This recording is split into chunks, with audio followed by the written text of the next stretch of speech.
مولانا مودودی رحمۃ اللہ علیہ نے ایک بڑا پوائنٹ لکھا تفہیم القرآن میں. مولانا کہنے لگے اصل میں تو حضرت آدم علیہ السلام کو اور ان کی جو ضروریت تھی ان کو اللہ نے جنت ہی کے لیے بنایا تھا. جس طرح یہ بات کہی جاتی ہے قرآن اللہ کا کلام ہے انسان سے، نماز جو ہے وہ انسان کا کلام ہے اللہ سے. اچھا ایک اور چیز میں عرض کروں آپ سے کہ اللہ سے ہمارے تعلق کا بہترین لٹمس ٹیسٹ جو ہے نا وہ نماز ہے. نماز کی وہ رکعتیں جن میں خاموشی سے آپ کو نماز پڑھنی ہے، ظہر ہے، عصر ہے، ان نمازوں میں بھی اگر آپ خود نماز پڑھ رہے ہیں نا کوشش کریں کہ اتنی آواز سے پڑھیں کہ کم از کم آپ اس آواز کو سن سکیں. دیکھیں وہ انسان بڑا خوش قسمت ہے اگر آپ کو کبھی زندگی میں یہ مل جائے موقع کہ آپ پورے ریفلیکشن کے ساتھ سوچ سمجھ کے نماز میں داخل ہوئے اور آپ کی آنکھوں میں آنسو آ گئے. بخدا یہ نماز کی معراج ہے. ہونے کہ آپ نے وضو کیا، اگر کوئی سورہ ملک پڑھ سکتا ہے سورہ ملک پڑھے، تھوڑی خوشبو لگائیں، اللہ کے سامنے 2 رکعت نمازیں پڑھ لیں اور اب آپ دعا کر کے سوئیں کہ یا اللہ مجھے نبی پاک صلی اللہ علیہ وسلم کا دیدار ہو جائے. یار آپ تصور کریں ذرا، آپ سجدے میں ہیں. نہیں وہ ابن قیم کی بات میں نے آپ سے کئی دفعہ کہی کہ ہم نمازوں میں دعائیں مانگتے نہیں ہیں. یہ بالکل ایسا ہے کہ جیسے بادشاہ کے سامنے آپ کھڑے ہوئے، اس وقت تو دعا مانگی نہیں، اب بادشاہ کے دربار سے باہر آ گئے، اب آپ کو یاد آ رہا ہے کہ یا تو میں تو یہ مانگ لیتا، ارے میں تو یہ ابن قیم کا قول ہے. اب آپ تصور کریں آپ سجدے میں ہیں، یعنی معراج وہ ہے آپ کی، آپ اللہ سے ہم کلام ہیں، آپ گڑ گڑا کے اللہ کے سامنے مانگیں گے، رو کے اپنے ہاتھ یعنی پھیلا کر. یہ کیسے ممکن ہے کہ اللہ آپ کو خالیات بھیج دے گا؟ اور یہی میں یہ بات بھی واضح کر دوں کہ دعاؤں کی کوئی زبان نہیں ہے. یعنی ایک آدمی ہے اس کو ضرورت ہے، اس کا بچہ بیمار ہے، لیکن اس کو عربی میں ایک دعا آتی ہے ربنا آتنا فی الدنیا حسنۃ وفی الآخرۃ حسنۃ وقنا عذاب النار. وہ کیسے دعا مانگے نماز کے اندر؟ اسے تو عربی نہیں آتی. تو میں نے یہ بات پہلے بھی آپ سے شیئر کی تھی اور اس پر میں موقع ملا تو میں آپ کو ویڈیو بھی شیئر کراؤں گا موقع لگتا ہے. امام ابو حنیفہ ہوں، ابن حزم ہوں، ذاکر نائک ہوں، یاسر قاضی ہوں، آج کے جتنے مولانا اسحاق ہوں، شیخ بسیونی ہوں، یعنی آج کے جتنے بڑے بڑے جید علماء کو بھی دیکھ لیں، سب اس بات کے قائل ہے کہ آپ نماز میں جو قرآن کا پورشن ہے وہ عربی میں پڑھیں گے، اس کے علاوہ آپ اپنی زبان میں نماز میں اللہ سے دعا مانگیں. اعوذ باللہ من الشیطان الرجیم، بسم اللہ الرحمن الرحیم. اتل ما اوحی الیک من الکتاب واقیم الصلاۃ ان الصلاۃ تنہی عن الفحشاء والمنکر. بعد اعوذ باللہ من الشیطان الرجیم اقیم الصلاۃ لدلوک الشمس الی غسق اللیل وقرآن الفجر ان قرآن الفجر کان مشہودا. بعد اعوذ باللہ من الشیطان الرجیم ان الصلاۃ کانت علی المؤمنین کتابا موقوتا. رب اشرح لی صدری ویسر لی امری واحلل عقدۃ من لسانی یفقہوا قولی. انشاءاللہ آج کا موضوع جو ہے وہ ہماری نماز کے حوالے سے انشاءاللہ قرآن کی جو آیات میں نے آپ کے سامنے پڑھی. اصل میں ہمارے دین کا جو پورا ایک سسٹم ہے نا وہ بڑا ایک سائنٹیفک سسٹم ہے. ہماری زندگی کا ایک بڑا فوکسڈ مقصد ہے. وہ میں نے آپ کے ساتھ پچھلی مرتبہ نذیر اکبر آلابادی کا ایک شیئر کیا تھا یہاں پر، کچھ نئے لوگ بھی ان کو میں سناؤں وہ شعر. جس کام کو جہاں میں تو آیا تھا اے نذیر، جس کام کو جہاں میں تو آیا تھا اے نذیر، خانہ خراب تجھ سے وہی کام رہ گیا. یعنی اللہ نے ہمیں یہاں بڑے ایک فوکس مقصد کے لیے بھیجا ہے. یعنی ایک ملینز آف ایئر کی زندگی جو اب سے پہلے گزر چکی اور اس زندگی کے بعد جو ایک نہ ختم ہونے والی زندگی ہے اس کے درمیان ایک چھوٹا سا وقفہ ہے. تو اس وقفے میں اللہ نے ہمیں یہاں دارالعمل میں بھیجا کہ جو تھوڑا سا پرفارم کرے گا. مولانا مودودی رحمۃ اللہ علیہ نے ایک بڑا پوائنٹ لکھا تفہیم القرآن میں. مولانا کہنے لگے اصل میں تو حضرت آدم علیہ السلام کو اور ان کی جو ضروریت تھی ان کو اللہ نے جنت ہی کے لیے بنایا تھا، لیکن اللہ نے چونکہ انسان کو اختیار دیا ہے اور حضرت آدم علیہ السلام سے ایک کمزوری ہوئی تو پھر معیار یہ طے ہوا کہ ان کو آزمائش میں ڈالا جائے. ہر آدمی جنت کے لیے کوالیفائی نہیں کرتا، جو اس آزمائش سے گزر کر کوالیفائی کرے گا then he should go in جنہ. بائی ڈیفالٹ ہر انسان جنت میں نہ جائے. نماز کے حوالے سے دیکھیں سب سے پہلی چیز جو حدیث میں آتا ہے کہ نماز مومن کی معراج ہے. معراج سے مراد یہ ہے ہم کلامی. معراج میں نبی پاک صلی اللہ علیہ وسلم کو اللہ سے ہم کلامی کا شرف نصیب ہوا تھا. تو آج انشاءاللہ جس طرح میں تفصیل آپ کو بتاؤں گا کہ نماز کسی ریچول کا نام نہیں ہے. نماز تو اصل میں اللہ سے کلام کا نام ہے, اللہ سے گفتگو کا نام ہے.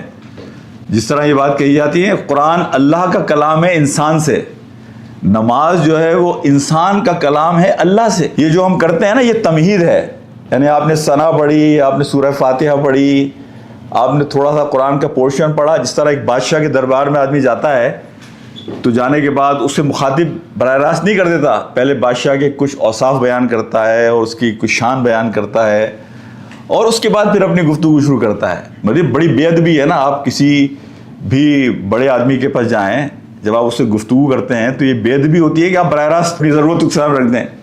آپ کہتے ہیں بھئی آپ بہت سخی ہیں اور آپ کی اتنی تعریفیں ہم نے سنی ہیں اور آپ اتنے لوگوں کا خیال رکھتے ہیں, اور اس کے بعد آدمی اپنا مدعا بیان کرتا ہے. تو بالکل یہی نماز کی کیفیت ہے کہ یہ ساری جو چیزیں ہیں نا, یعنی ثنا ہے, سورہ فاتحہ ہے, یہ مقصد نہیں ہے نماز کا, یہ تمہید ہے کہ اب جب تم رکوع میں جاؤ گے, اب جب تم سجدے میں جاؤ گے, اب جب تم تشہد اور درود کے بعد بیٹھو گے سلام سے پہلے, تو اب تم اپنا مدعا, اپنی دعائیں اللہ کے سامنے پیش کرو. اور یہی میں یہ بات بھی واضح کر دوں کہ دعاؤں کی کوئی زبان نہیں ہے. یعنی ایک آدمی ہے, اس کو ضرورت ہے, اس کا بچہ بیمار ہے, لیکن اس کو عربی میں ایک دعا آتی ہے, ربنا آتنا فی الدنیا حسنۃ وفی الآخرۃ حسنۃ وقنا عذاب النار. وہ کیسے دعا مانگے نماز کے اندر, اسے تو عربی نہیں آتی. تو میں نے یہ بات پہلے بھی آپ سے شیئر کی تھی اور اس پر میں موقع ملا تو میں آپ کو ویڈیو بھی شیئر کراؤں گا, موقع لگتا ہے. امام ابو حنیفہ ہوں, ابن حزم ہوں, ذاکر نائک ہوں, یاسر قاضی ہوں, آج کے جتنے مولانا اسحاق ہوں, شیخ بسیونی ہوں, یعنی آج کے جتنے بڑے بڑے جید علماء کو بھی دیکھ لیں, سب اس بات کے قائل ہیں کہ آپ نماز میں جو قرآن کا پورشن ہے وہ عربی میں پڑھیں گے, اس کے علاوہ آپ اپنی زبان میں نماز میں اللہ سے دعا مانگیں. پھر آپ کا سجدہ 5 سیکنڈ 10 سیکنڈ کا نہیں ہوگا. دیکھیں 5 ستون بتائے جاتے ہیں اس دین کے. 5 ستون میں سے ایک تو وہ ہے جو وٹنس ہے, یعنی اپنی زبان سے آپ وٹنس دیتے ہیں کلمہ لا الہ الا اللہ محمد رسول اللہ. باقی 4 ستون جو ہے جس میں نماز ہے, حج ہے, زکوٰۃ ہے, روزہ ہے, 3 وہ ستون ہیں کہ جو مشروط ہیں, اس میں آدمی کو ایگزمپشن مل سکتا ہے. زکوٰۃ ہر ایک پہ فرض نہیں ہے, حج ہر ایک پہ فرض نہیں ہے, روزے کا بھی ایگزمپشن مل سکتا ہے, لیکن 5 ستون میں ایک واحد چیز نماز ہے جس کا کوئی ایگزمپشن نہیں ہے. حالت جنگ میں بھی نماز پڑھنی ہے. یعنی صحابہ کے ساتھ جو واقعات آتے ہیں نا, دشمن سامنے ہے اور وہ اسے قتل کے لیے جا رہا ہے, اب عصر کی نماز کا وقت ہو گیا, تو عصر کی نماز صحابی نے یہ جو لے کے وہاں نماز پڑھ ہی نہیں سکتے تھے, اگر نماز پڑھے پتہ چل جائے گا لوگوں یہ مسلمان ہیں, اب وہ قتل کرنے کے لیے جا رہے ہیں.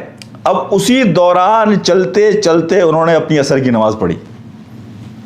یعنی نماز کے لیے کوئی رخصت نہیں ہے. آپ بیمار ہیں, آپ کھڑے ہو کے نہیں پڑھ سکتے, بیٹھ کے نہیں, لیٹ کے نہیں, اشاروں سے, وضو کر کے نہیں تو تیمم سے. غسل آپ پر واجب ہو گیا لیکن آپ غسل نہیں کر سکتے تو اس کے لیے بھی تیمم کر لیں, لیکن نماز سے چھٹکارا نہیں ہے. نماز آپ کو لازماً پڑھنی ہے.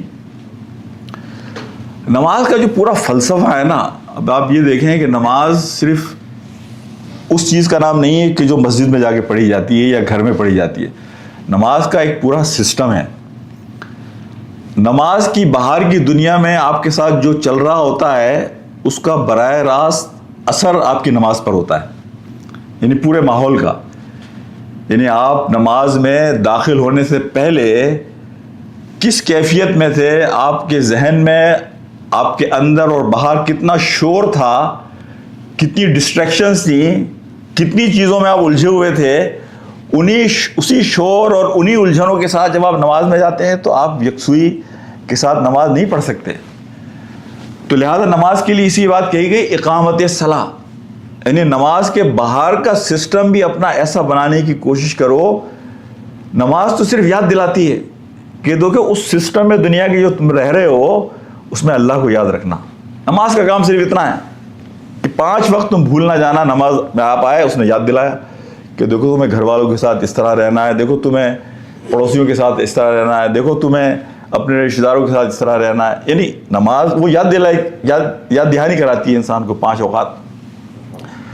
تو لہٰذا یہ بڑی اہم چیز ہے اس کو سمجھنا کہ نماز اسی لیے یہ بات کہی جاتی ہے. جب میں آپ سے انشاءاللہ کچھ ٹپس دوں گا اپنی نمازوں کو بہتر کرنے کے لیے, ان میں ایک بڑی اہم ٹپ یہ ہے کہ آپ وقت سے پہلے مسجد پہنچ کر اپنے ذہن کو خالی کریں, اللہ کے ذکر میں اپنے آپ کو مشغول کریں,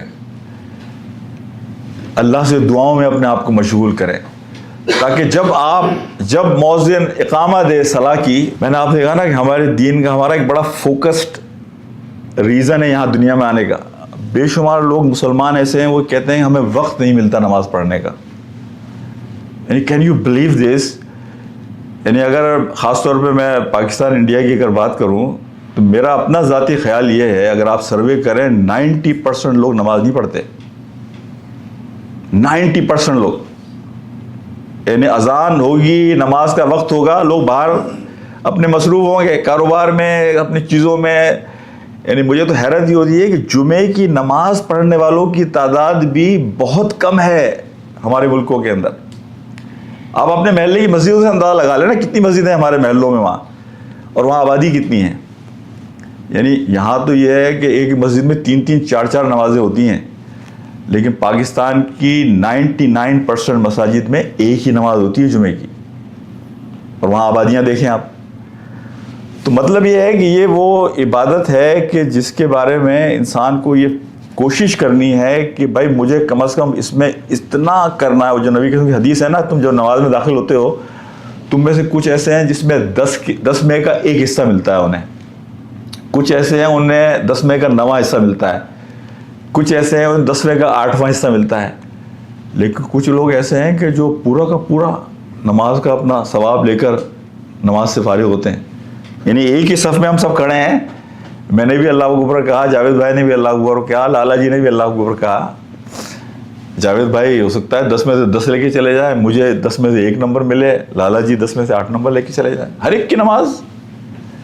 تو ہمیں آج کی اس پوری گفتگو کے بعد یہ ہم کوشش کریں گے انشاءاللہ کہ ہم اپنی نمازوں کو کس طرح سے بہتر کر سکیں. دیکھیں وہ ایک بنی اسرائیل کا واقعہ ملتا ہے نا کہ ایک شخص نے کہا کہ یا اللہ تو کہتا ہے کہ تو پکڑ کرتا ہے جو آدمی گناہ کرتا ہے, لیکن مجھے تو کبھی اتنے عرصے سے میں گناہ کر رہا ہوں, مجھے کبھی تو نے نہیں پکڑا. تو بنی اسرائیل کے واقعات جو ہے نا وہ جھوٹے ہیں سچے ہیں, یعنی بیشتر تو جھوٹے ہیں, لیکن ان میں کہیں نہ کہیں آپ کو ہدایت کا پیغام مل جاتا ہے. اچھا, بنی اسرائیل کے وہ واقعات جو نبی پاک صلی اللہ علیہ وسلم نے بیان کیے حدیث کے طور پر, وہ تو پھر سچے ہیں, ورنہ باقی تو بنی اسرائیل کے جو واقعات ہیں ان کی ایک بڑی تفصیل یعنی بنیادی طور پر بیکار ہی ہیں. بہرحال اللہ نے اس سے کہا کہ تجھے میں نے اتنی بڑی سزا دی ہے جس کا تجھے احساس بھی نہیں ہے, اور تجھے اتنی بڑی سزا میں نے یہ دی ہے کہ تیری عبادات سے میں نے جو حلاوت ہے, جو اس کی مٹھاس ہے, جو اس کا مزہ ہے, وہ میں نے تیری عبادات سے اٹھا لیا. تو کرتا ہے عبادت, لیکن وہ تیری اٹھک بیٹھک ہے, تیرا ایک ریچول پورا کرنا ہے, لیکن اس سے تجھے حاصل کچھ نہیں ہوتا. میرا اپنا ذاتی مشاہدہ یہ ہے کہ اگر انسان اپنی آنکھوں, اپنے رزق, اپنے معاملات کا خیال نہیں کرتا تو جو سب سے پہلی چیز اس کی افیکٹڈ ہوتی ہے نا وہ اس کی نماز ہے. واللہ اگر آپ کی نمازوں میں غفلت ہو رہی ہے, مسجد جانے میں آپ کو سستی ہو رہی ہے, اگر میں اپنا جائزہ لوں گا تو 100% آف دا ٹائم آپ یہ دیکھیں گے کہ یار میں کہیں نہ کہیں ڈنڈی مار رہا ہوں. آنکھوں کے معاملے میں, رزق کے معاملے میں, معاملات کے معاملے میں, لین دین کے معاملے میں, رشتوں کے معاملے میں, کہیں نہ کہیں کوئی کہانی چل رہی ہے جس کی وجہ سے براہ راست مجھے سزا یہ مل رہی ہے کہ میرے پیر بوجھل ہو گئے, میں مسجد نہیں جا سکتا. نماز پڑھتا ہوں, نماز میں ذہن ہی میرا نہیں لگتا, نماز سے میرا لطف اور مزہ, یعنی ہم مزے کے لیے نماز نہیں پڑھتے, لیکن نماز بہرحال آدمی, وہ جو بات کہی گئی نا کہ 7 لوگ جنہیں سایہ ملے گا اللہ کا روز حشر, جب کوئی سایہ نہیں ہوگا, اس میں سے ایک شخص وہ ہے کہ جس کا دل مسجد میں اٹکا رہتا ہے. 7 لوگوں میں سے ایک شخص وہ ہے کہ ابھی نماز پڑھ کے نکلا ہے، لیکن اس نے اپنی پوری زندگی اس طرح ڈیزائن کی ہوئی ہے کہ بھائی مجھے ظہر پہ یہاں پڑھنی ہے، اور عصر کے وقت میں وہاں ہوں گا تو مجھے وہاں پڑھنی ہے، مغرب میں مجھے وہاں جانا ہے. یعنی ایک نماز کے بعد اسے اگلی نماز کی فکر ہے. یہ دل اس کا نماز میں اٹکا. وہ نماز میں وہ بوجھ سمجھ کے ہی نہیں ہوتا کہ نماز ہوئی اور اس نے کہا کہ چھٹی بھاگو، بلکہ وہ اپنا وقت لگاتا ہے، نماز سے پہلے پہنچتا ہے، نماز کے بعد بیٹھتا ہے. یعنی اسے نماز کے اندر اس کا دل لگتا ہے. تو اس شخص کے لیے یعنی اتنی بڑی نوید ہے کہ روز حشر اللہ سبحانہ و تعالیٰ اسے سایہ نصیب فرمائیں گے جب کوئی سایہ نہیں ہوگا. اچھا، ایک اور چیز میں عرض کروں آپ سے کہ اللہ سے ہمارے تعلق کا بہترین لٹمس ٹیسٹ جو ہے نا وہ نماز ہے. ہم کتنے ہی دعوے کریں اللہ سے تعلق کے، لیکن لٹمس ٹیسٹ جو ہے نا، اگر آپ کو ٹیسٹ کرنا ہے اپنے آپ کو کہ یار میرا اللہ سے تعلق کیسا ہے، اپنی نمازوں کا اجازت لے لیں. اگر آپ نماز کے معاملے میں وہ حضرت عمر کا جو قول تھا نا، جو گورنر نے خط لکھا تھا کہ اگر تم نے اپنی نمازوں کی حفاظت کی تمہارے باقی سارے معاملہ ٹھیک رہیں گے، لیکن جہاں تم نے نماز کے معاملے میں کمپرومائز کیا تمہاری کوئی چیز ٹھیک نہیں رہے گی. وہ ہمارے ایک ٹرم استعمال ہوتی ہے سائیکالوجی میں، کی اسٹون ہیبٹ. کی اسٹون ہیبٹ یعنی اگر آپ ایک اپنی عادت ٹھیک کر لیں تو اس عادت کو ٹھیک کرنے کے نتیجے میں آپ کی بے شمار چیزیں خود بخود ہی ٹھیک ہو جاتی ہیں. میں اپنے آپ کو سب سے پہلے مشورہ دوں گا، یہاں اشارتاً آپ سے بات کہوں گا، ہفتے میں 1 مرتبہ، میں یہ نہیں کہہ رہا روزانہ اگر ممکن نہیں ہے کسی کے، ہفتے میں 1 مرتبہ فجر سے آدھا گھنٹہ پہلے اٹھ کر تہجد کو پکڑنے کی کوشش کریں. بخدا آپ نے اگر تہجد کو پکڑنا شروع کیا نا، آپ یہ دیکھیں گے کہ آپ کی زندگی جو ہے وہ تو بالکل بدل گئی. وہ ایک صاحب کہہ رہے تھے نا کہ لوگ کہتے ہیں ہمارے پاس وقت نہیں ہے. وقت میں بے برکتی یہ ہے کہ ہم رات دیر سے سوتے ہیں، اور عشاء کی نماز سے لے کر رات سونے تک اگر آپ اپنا جائزہ لیں گے ہم فضول کام کر رہے ہوتے ہیں، کوئی پروڈکٹیو کام نہیں کر رہے ہوتے. خواہ کے لیے فیس بک کے پر ہاتھ چل رہا ہوگا، خواہ کے لیے، یعنی آپ کا ذہن تو تھک چکا ہے. دیکھیں آپ کی جو کوگنیٹیو انرجی ہے نا، جس طرح ہماری فزیکل انرجی ہے اس طرح ہماری کوگنیٹیو انرجی ہے. جس طرح ہماری فزیکل انرجی ہمیں چاہیے اس طرح اس دماغ کو کوگنیٹیو انرجی چاہیے. By the and of the day یہ جس طرح ہماری باڈی ایگزاسٹ ہوتی ہے ہمارا برین بھی ایگزاسٹ ہو چکا ہوتا ہے. تو عشاء کی نماز سے لے کر ہم جو خواہ اپنے آپ کو جگا کے رکھتے ہیں، اگر آپ ایک عادت ڈال لیں کہ وقت پر سونا ہے اور فجر کے بعد مجھے نہیں سونا ہے، آپ یقین کریں آپ دنیا میں سارے کام کر سکتے ہیں. تو میں توجہ یہ دلا رہا تھا، ایک تو یہ کہ تہجد کو، یعنی مجھے کبھی کبھی یہ احساس ہوتا ہے کہ اللہ نے ہمیں اتنا بہترین نسخہ دیا اپنے سے ایک خاص تعلق بنانے کے لیے. اللہ نے ہمیں ایک اتنا بہترین نسخہ دیا ہمیں اپنی حاجات اس کے سامنے پیش کرنے کے لیے. یعنی 99.9% مسلم امہ جو ہے وہ تہجد پہ نہیں اٹھتی. اگر مجھے اور آپ کو یہ توفیق مل جائے جو کہ 0.0 جو بھی کہیں آپ 0.001% ہے، یہ کتنا بڑا مقام ہے جو آپ کو مل گیا اللہ کے سامنے، کہ آپ کھڑے ہوئے ہیں اور کسی کو دکھاوا بھی نہیں ہے، اپنے گھر میں ہیں، اللہ کے سامنے رو رہے ہیں، آنسو بہا رہے ہیں، سجدے میں ہیں. تو میرا اپنا خیال یہ ہے کہ ایک تو اس کا ہمیں خیال کرنا کہ تہجد کی جو نماز ہے اس کے حوالے سے اگر ہم کر لیں تو میرا اپنا خیال یہ ہے کہ انشاءاللہ تعالی اللہ تعالی ہمارے چیزوں میں برکت دے گا. اس میں سر جو تہجد کی نماز ہے، کچھ لوگ کہتے ہیں کہ اس میں قرآن شریف اتنی پڑھنی چاہیے، کچھ کہتے ہیں یہ پڑھنی چاہیے، سب فضول. ایک میں نے یہ دیکھا ہے، انہوں نے کہا کہ جو آپ کو لمبی آیتیں آتی ہیں آپ وہ پڑھیں. بالکل یہی ہے، جتنا قرآن آتا ہے آپ کو، اگر چھوٹی چھوٹی صورتیں بھی آتی ہیں نا تو آپ چھوٹی چھوٹی صورتیں پڑھ لیں. قل اللہ ہی کو بار بار پڑھ لیں، یعنی اس میں کوئی ریکوائرمنٹ نہیں ہے. یہ بالکل فضول کی بات ہے کہ آپ کو یہ پڑھنا ضروری ہے. اور یہ اصل میں جو آپ کو آتا ہے وہ پڑھ لیں، اس کو ریپیٹ کر لیں. اصل چیز تو آپ کی دعائیں ہیں وہاں پر. اب میں آخر میں بات کو کنکلوڈ کرتے ہوئے آپ کو کچھ ٹپس دینا چاہتا ہوں، اپنے آپ کو بھی اور آپ کو بھی. سب سے پہلی چیز یہ ہے کہ نماز کی تیاری. نماز کی تیاری میں مطلب ایک ماحول بنتا ہے نا ہر چیز کے لیے. جس طرح کہتے ہیں کہ بھائی سونے کے لیے بھی ماحول بناؤ, یا آپ نے وضو کیا, اگر کوئی سورہ ملک پڑھ سکتا ہے سورہ ملک پڑھے, تھوڑی خوشبو لگائیں, اللہ کے سامنے 2 رکعت نمازیں پڑھ لیں, اور اب آپ دعا کر کے سوئیں کہ یا اللہ مجھے نبی پاک صلی اللہ علیہ وسلم کا دیدار ہو جائے خواب کے اندر, یا اللہ مجھے کوئی ایسا خواب نظر آئے جو میرے ایمان کو تقویت کا ذریعہ بنے. یعنی اس پورے ماحول کے ساتھ خوشبو لگا کر, وضو کر کر, سورہ ملک پڑھ کر, یعنی ایک ماحول بنانا پڑتا ہے. اسی لیے نماز کے لیے وضو کا اہتمام وقت سے پہلے, یہ نہیں کہ بھاگا بھاگا بھاگا بھاگا بھاگا آدمی مسجد پہنچا. جن کی جابس ہیں, مشکلات ہیں, وہ اپنی جگہ ہیں, لیکن جو افورڈ کر سکتے ہیں کہ بھائی وضو آرام سے کروں, تھوڑا تیاری کروں, اللہ کے سامنے جاؤں گا, خوشبو لگاؤں, اچھے کپڑے پہنوں, پورا اپنا ایک ماحول بنا کر تیاری کے ساتھ آدمی مسجد جائے, تو اور فکر کے ساتھ آدمی مسجد جائے اور بیٹھے. نمبر 1. نمبر 2, آہستہ آہستہ اس کے ارکان کی ادائیگی.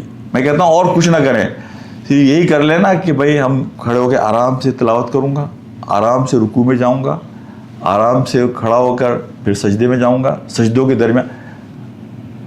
یہاں تعداد کے معاملے میں آپ کو بتاؤں نا, اصل چیز تعداد نہیں ہے, اصل چیز کوانٹیٹی نہیں ہے, اصل چیز کوالٹی ہے.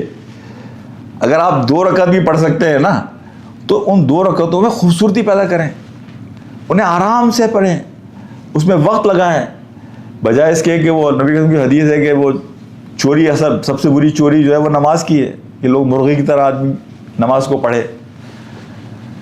تو اس میں ایک چیز یہ.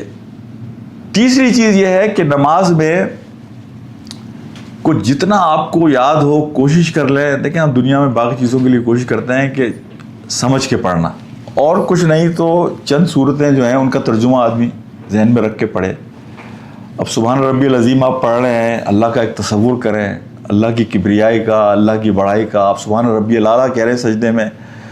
یعنی وہ بات کسی نے, میں نے آپ سے کہی تھی نا کہ سجدوں میں دعائیں مانگنا. آپ کے آنے سے پہلے میں نے ایک بات عرض کی یہاں کہ اس میں ہمارے بڑے بڑے علماء متفق ہیں, اپنی زبان میں دعائیں مانگنا. یار آپ تصور کریں ذرا, آپ سجدے میں ہیں.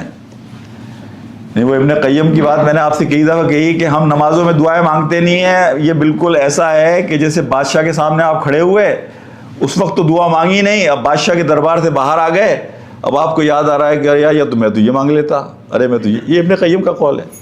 اب آپ تصور کریں آپ سجدے میں ہیں, یعنی معراج وہ ہے آپ کی, آپ اللہ سے ہم کلام ہیں, آپ گڑ گڑا کے اللہ کے سامنے مانگیں گے, رو کے اپنے ہاتھ یعنی پھیلا کر. یہ کیسے ممکن ہے کہ اللہ آپ کو خالی ہاتھ بھیج دے گا کہ یا اللہ میں تیرے آگے پڑا ہوا ہوں, میں نے اپنا ماتھا کہ جو کہ انسان کے یعنی تکبر کا, انسان کی بڑائی کا, انسان کے غرور کا, انسان کی پوری ایک شخصیت کی سب سے بڑی اونچی چیز ہے. ابن قیم کا قول ہے کہ عبادت میں انتہا درجے کی عاجزی اور انتہا درجے کی محبت چاہیے. انتہا درجے کی عاجزی اور انتہا درجے کی محبت سجدے میں ہے. یعنی اس سے بڑی چیز آدمی کسی کے سامنے کبھی کوئی سجدہ کر سکتا ہے, آدمی کسی کے ساتھ, لیکن اللہ کے سامنے آدمی عاجز ہوتا ہے. تو پھر یہ بات میں نے رکھی وہاں پر کہ آدمی جو سمجھ سکتا ہے تصور لے کر آئے. نماز میں جانے سے پہلے اصل میں ہم لوگ کبھی اپنا اگر مطالعہ کرنے کی عادت ڈالیں نا, قرآن پڑھیں گے تو آپ دیکھیں گے قرآن آپ کے دل میں ایمان کو روزانہ تازہ کرے گا. وہ کسی نے ایک بات کہی نا, یہ اللہ کی کائنات جو باہر کی ہے نا, اس سے بڑی اللہ کی کائنات تو آپ کے اندر ہے. یعنی ہم آپ حضرات ڈاکٹر حضرات یہاں بیٹھے ہوئے ہیں, ایمانداری کی بات یہ ہے کہ اگر آپ انسان کے جسم کے کسی ایک حصے کو بھی لے لیں, یعنی یہ باہر جو اللہ کی کائنات ہے نا, یہ تو ہمیں نظر آ رہی ہے, اس سے بڑی کائنات اللہ نے میرے اور آپ کے اندر دی ہوئی ہے.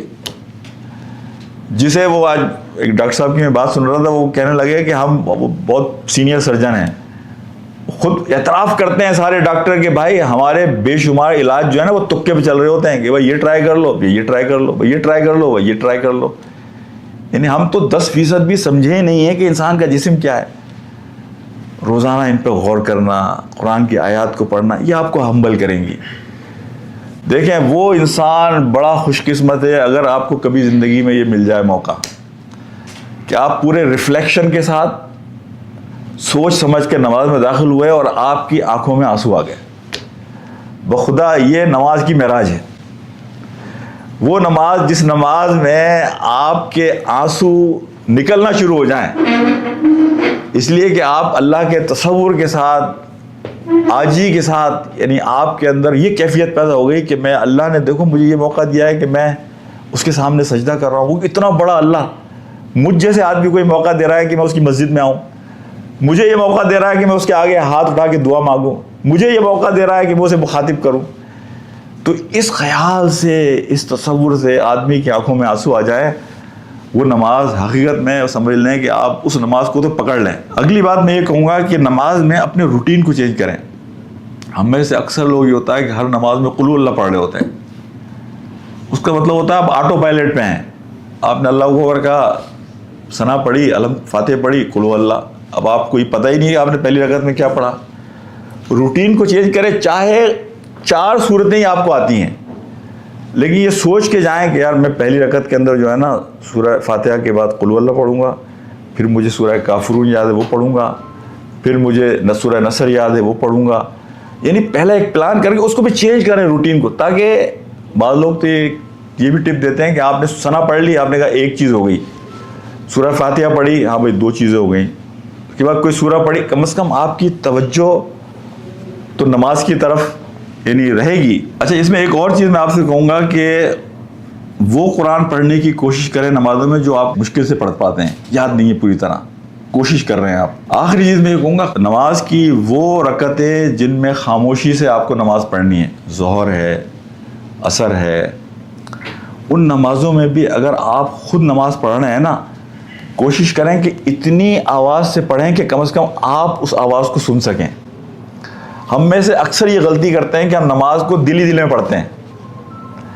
آپ کہیں مسجد نبوی جائیں نا، مسجد نبوی میں آپ ظہر کی نماز پڑھیں، اس لیے مسجد نبوی میں اتنی خاموشی ہے کہ امام جو کچھ پڑھ رہا ہوتا ہے آپ کو اس کی آواز آتی ہے. خانہ کعبہ میں نہیں ہوتا یہ، اس لیے آواز بہت پھیل جاتی ہے. مسجد نبوی میں آپ دیکھیں گے امام ظہر کی نماز میں سورہ فاتحہ جب پڑھ رہا ہوتا ہے آپ کو بالکل سمجھ میں آ رہا ہوتا ہے کہ وہ سورہ فاتحہ پڑھ رہا ہے. جب وہ اس کے بعد کی صورت پڑھ رہا ہوتا ہے، سبحان ربی العظیم پڑھ رہے ہوں، سبحان ربی الاعلیٰ، اذکار کر، سب کی آوازیں آپ کو آتی ہیں. تو نمازوں میں یہ کوشش کیا کریں، اور یہ طریقہ ہے. نبی پاک صلی اللہ علیہ وسلم کی ایک سنت یہ بھی رہی ہے کہ وہ کام کہ جو آپ نے کبھی بالکل آہستہ سے خاموشی سے کیے ہیں، وہ کبھی کبھی وہ کام آپ نے بلند آواز میں بھی کیے ہیں.